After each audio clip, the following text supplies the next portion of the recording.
Welcome to our YouTube channel, SERE Media. Kwa majina natambulikana kama Gaudensia Mahanga. Hello guys, karibuni tena to SERE Media. I'm your host Gaudensia Mahanga kama kawaida. Hey, mambo vipi? Naitwa Tibenza hapo. Ukiniona nimekuja kuwakilisha SERE Media. SERE Media ni platform ile kali imekuja na ubaya. Hello our lovely viewers, welcome back to our YouTube channel SERE Media. I'm your host Gaudensia Mahanga kama kawaida. And today we have come back again with another lovely topic to discuss communication issues which most relationships face and how to handle them. So communication issues are common in almost all relationships. We are not angels, we cannot live a perfect life, and it's common to have arguments, to have disagreements here and there. But then how do you handle these communication issues? That is the most important thing. So onto our number one pointer is just not communicating. This is one of the most communicating issues people face in their lives.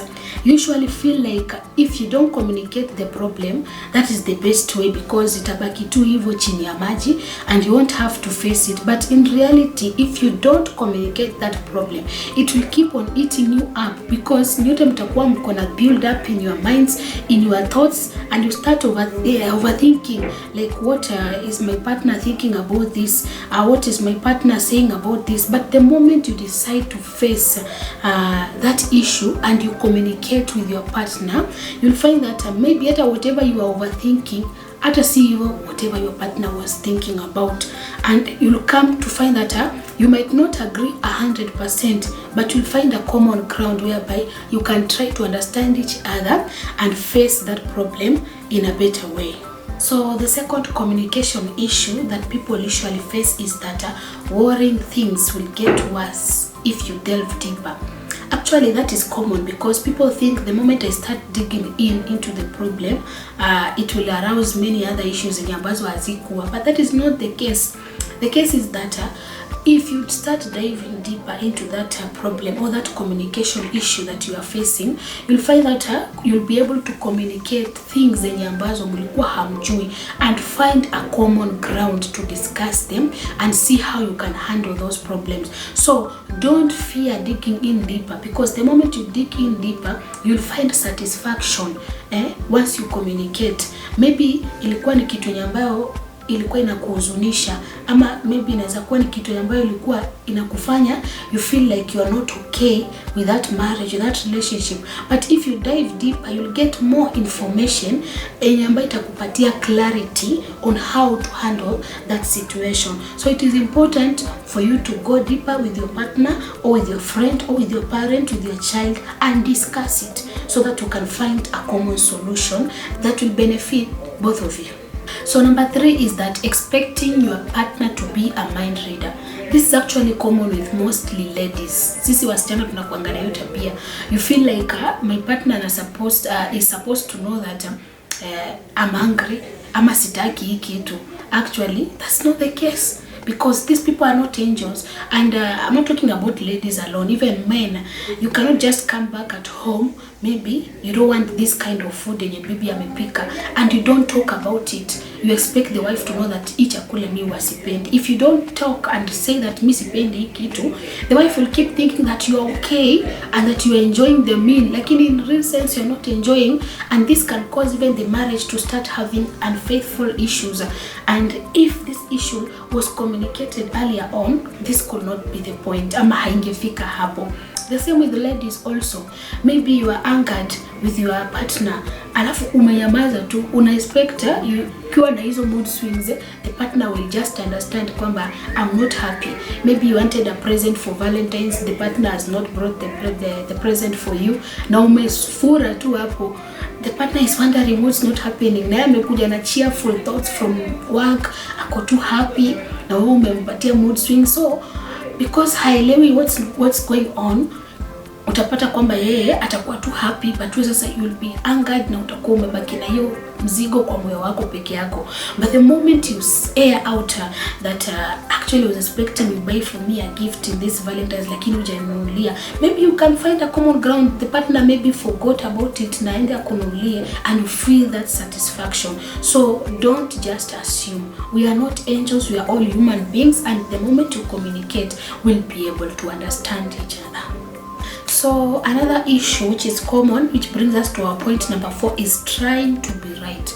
Tunapanga na hiyo problem kama wanadamu kwamba lazima watu wanisikie, my opinion is the right opinion ama is the correct opinion, of which that should not be the case. Kuna ukweli wa partner wako na ukweli wako, and the common objective yenye ambayo inafaa ikuwe imelias with the both of you. So when you enter into that problem or try to communicate that problem, enter with a clear mind, with a clear perspective, a clear objective kwamba my opinion might not be right, my partner's opinion might not be right, but what is the common ground in ambayo to suit the both of us. And the moment mtaingia kwa communication with that opinion in your mind, so with that perspective in your minds, you'll find that it will be easier for you to communicate and find a solution that will best benefit the both of you. So the fifth point, or the fifth most communication problem, is getting defensive and not really trying to listen. Most people usually feel that this communication, we have to come to an agreement, and that is not really the case. The common goal is for you to come to an understanding. So the problem is that most people don't give their partners, their spouses, the time to talk. Maybe you are in a communication crisis. At the moment you try to figure out ways to communicate, you don't give your partner time as you explain, come up clean about his side or her side. Unapata kwamba when the partner is communicating, unamkatakata, unajaribu kumzuia, ukimwambia hapana, si hivi ni hivyo. But the moment you sit down and give that person the time to air out their views, to air out that hii ndo nilikuwa imenikasirisha ama hii sijapendelea in this relationship, you'll find that itazuia nyinyi kukwazana ama maybe getting angry, because the moment you are defensive, it might arouse anger to the other person, na unapata kwamba it might bring other problems zenye ambazo hazikuwa hata hapo mbeleni. So try to listen to one another, don't get so much defensive if you are trying to find a common ground of communicating in a peaceful way. So our final point is shutting down and refusing to talk. Actually, most people usually refuse to talk and tend to shut down because they are overwhelmed with the situation that they are in currently.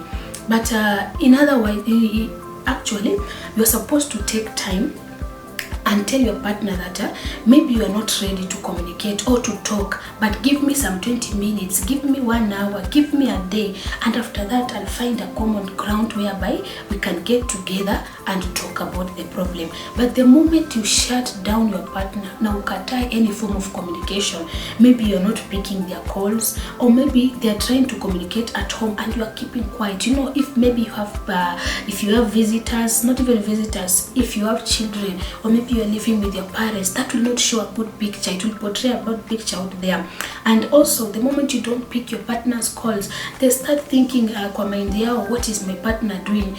Does it mean that they are broken up with me in this relationship? And maybe that is not the case. So just tell your partner that I'm not ready to communicate yet, but when the time is right, I will communicate. That is better way off. But the moment you shut down completely and decide that I will not say anything, it will build up feelings of anger towards you from your partner, and that is not good. So these are just but a few of the communication issues that people face in their relationships, but I know there are many other issues that people face here and there. I'm your host Gaudense Mahanga. Kama kawaida, subscribe to our SERE Media YouTube channel, leave a comment below, share the link, and even in our social media platforms you can follow us on Facebook SERE Media, and on Instagram SERE Media, and also on Twitter SERE Media. Thank you. See you again next time.